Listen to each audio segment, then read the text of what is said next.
talking about me while I'm making money. I'm not gonna take it easy on my hater. Not gonna take it easy on my hater. Not gonna. This is Generation XYZ, a program that gives the Nigerian Gen Zs a voice, a program that is for everyone.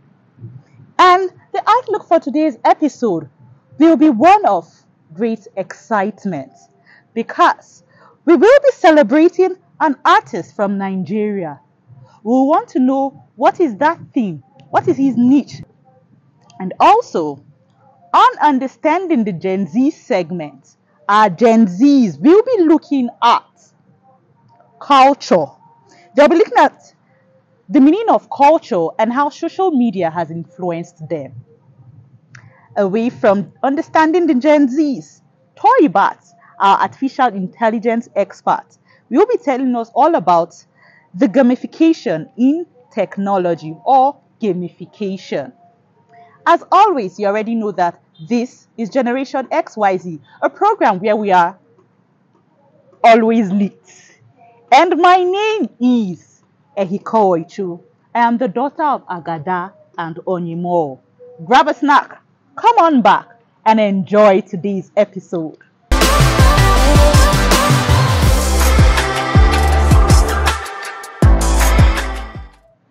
Welcome back. You know, at the introduction of the program today, I mentioned that we will be celebrating a young Nigerian artist. I deliberately left out his name because if I had told you his name that time, all of you would have just been screaming, and you'd have almost brought down our television station. Well, this corner is called Let's Peek Into the Life of a Nigerian musician who is making us proud.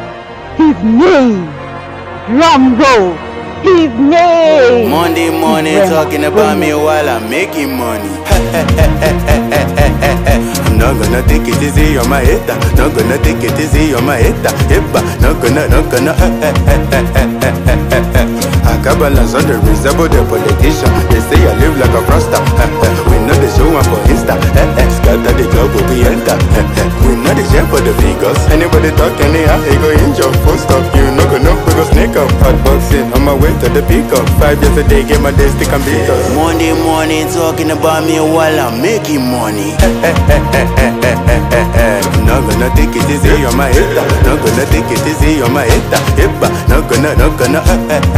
I never even use the all of my power. I never even use my habit to shake her. HIM position can be vacant. No more big theory, this not a big four. People go para but what for? They go say I don't deserve it, but that is an insult. Drop one banger and go stuff.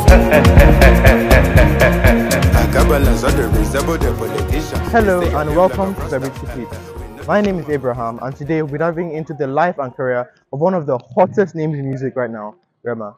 From his breakout hits to his now iconic songs, we'll be exploring what makes him a true trailblazer in the Nigerian and the global music industry. So stay tuned as we explore the journey of Rema's rise to stardom.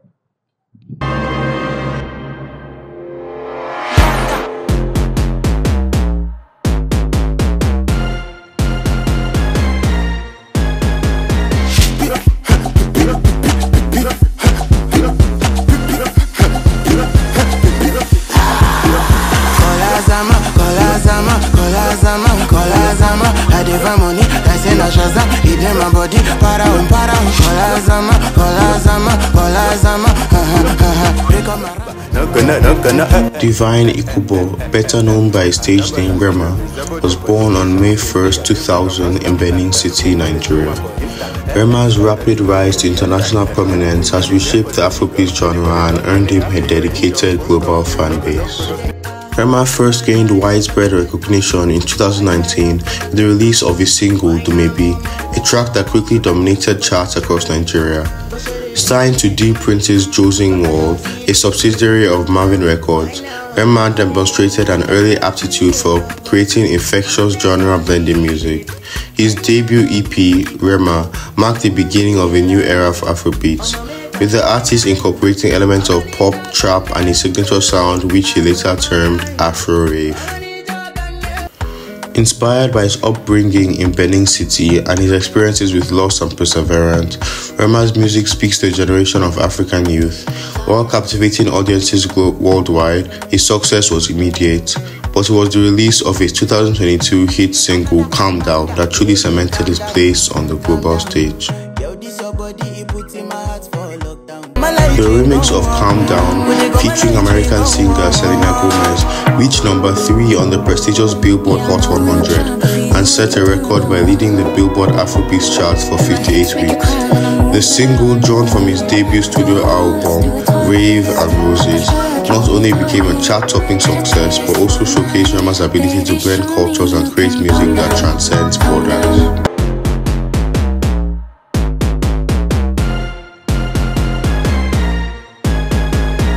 Rema's influence extends beyond his music. As one of the key figures responsible for the global rise of Afrobeats, he has received numerous accolades, including an MTV Video Music Award for the Best Afrobeats Video and a Billboard Music Award for Top Afrobeat Song. His ability to consistently produce chart-topping hits has earned him recognition from media outlets worldwide, with Rolling Stone describing him as an emblem of Afrobeat's global rise. In October 2023, Rema performed at the prestigious Ballon d'Or ceremony in Paris, making yet another milestone in his ever-growing career.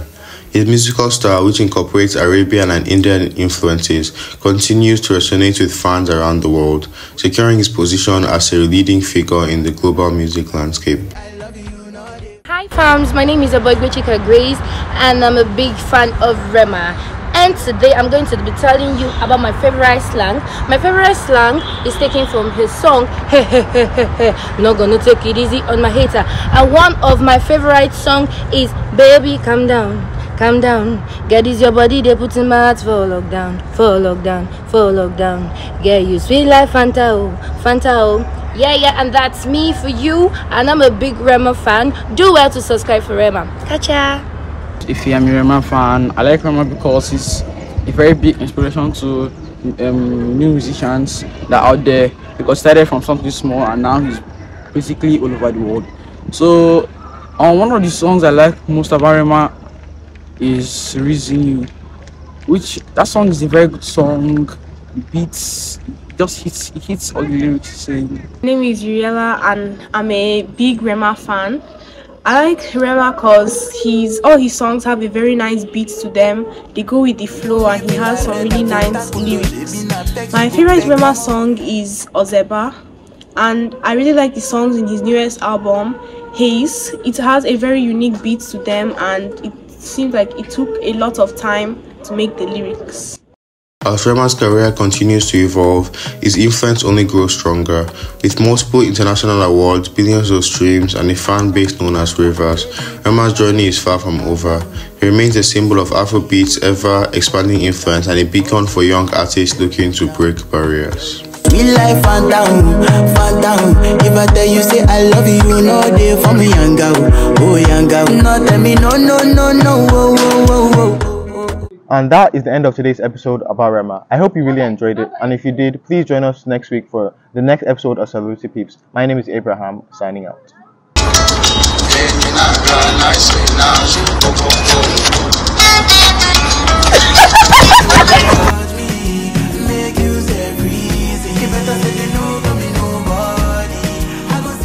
Welcome back from that short break, and welcome back, and I hope you enjoyed that young artist. Right about now, you know how I've told you before that you cannot take away artificial intelligence from Gen Zs. Well, it is time for the segment, The Genesis, where Toybats will be telling us all about gamification in technology. Go nowhere. Please remember to follow us on all of our social media. Remember to leave us your likes, your comments, and your suggestions. I'll be right here trying to understand technology gamification. Go nowhere.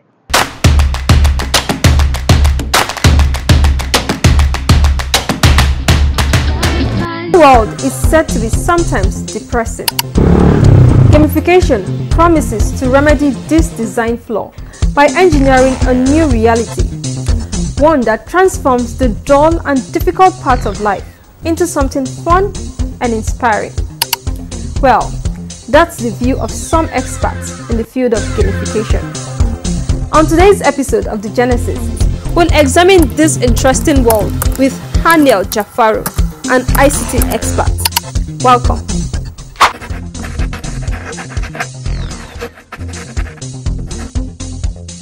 You've likely experienced gamification already, from language learning apps to fitness trackers and social networks. Gamification is the use of game design elements and mechanics in non-game contexts. Some of those game principles include the badge. When you're playing game, you have to get badges. You acquire points as you're playing games. So those principles that have been embedded into game systems, moving them and applying those same principles into a non-game system. That's the process of, or that's the concept of gamification.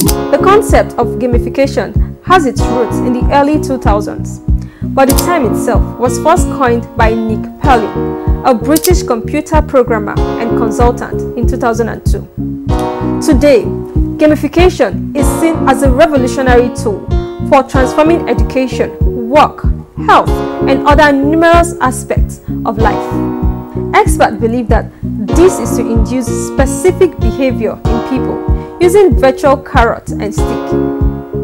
Amplify, a leading tech company, reveals that the gamification market is currently worth $15.43 billion and is expected to reach about $48.72 billion by 2029, with numerous companies already utilizing this technology to boost productivity.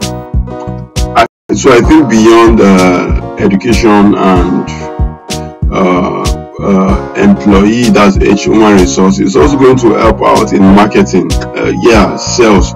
We have loyalty cards that is on the increase. It has been existing. So when you are a consistent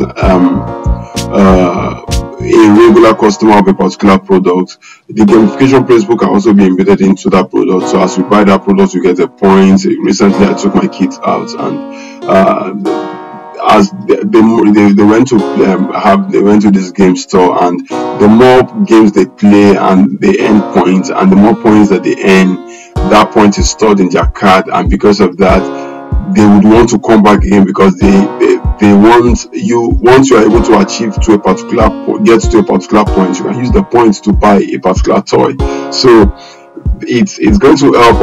It's going to help to boost sales and marketing for organizations. However, there are arguments from some quarters that gamification is just another tool for cohesion, distraction, and control. It can become a distraction if not properly structured, but once one is able to, the inability for one to determine when it becomes a distraction is a huge concern. The other challenge we need to take note, as long as the gamification system or technology is concerned, is the fact that it is short-lived. Another challenge is the fact that there is no inclusivity for this particular gamification system. Is not at its peak, because for one to be engaged in the gamification system, there are a lot of things that one needs to put into place. One of those things is the fact that you need to anyone that is involved in this gamification system needs to have a mobile phone or something, or a technology, an end device that enables one to be able to carry out that task. So if one does not have that technology, the end device or the embedded device, it becomes a challenge for that person to be able to carry out that task. Some argue that gamification is not more than a commercial tool to serve the interests of its makers, rather than the surface promise to make users happier and more productive. To watch previous episodes and for more updates, kindly follow The Genesis on our social media platforms. Thanks for watching.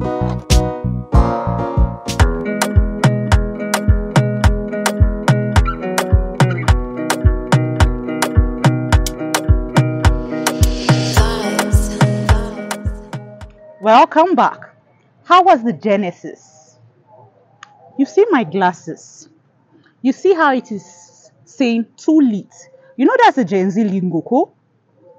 Now, it is time for you to know that the Gen Zs on Understanding the Gen Z segments will be telling us how social media has influenced our culture.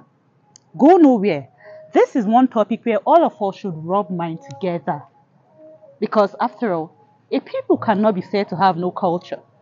This is Understanding the Gen Zs.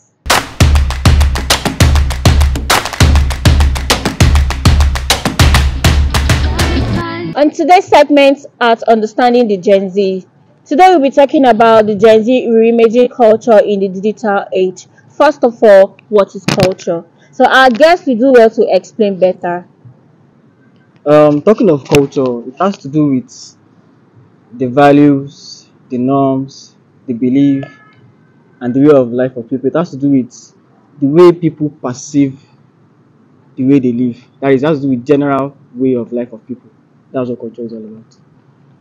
Okay, so in your own perspective, do Gen Z relate to the culture? Well, first of all, I need to define culture first because you see, culture is a pattern that guides, that structure a group of people. Now, coming to the Gen Zs, they adapt to culture. Let's say that they adapt to it because they don't accept a kind of culture. Why is some people, some Gen Zs ask themselves that why do I have to go down on my knee to greet you? This is a culture of some what they started with, but why should I accept it? You know, they like to ask questions about a particular culture, and if it seems okay, this is making sense, it's not boring to them, it is what they can adapt to, what they can flow with. Okay, they say, okay, yes, let's do it this way. You know, and they can bring in another kind of culture that still seems to be a culture. You know, it's a culture in a culture. So now, when we say, okay, what is the type of culture that Gen Zs have? Is way diverse. But I feel Gen Zs, they adapt to culture and also create their own kind of culture.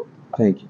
Somehow not going with the norms and the way of life that other people or other generations are actually used to. So yeah, The Gen Zs do not they do not follow the culture. They have a sense of a new culture that they have created, in the sense that instead of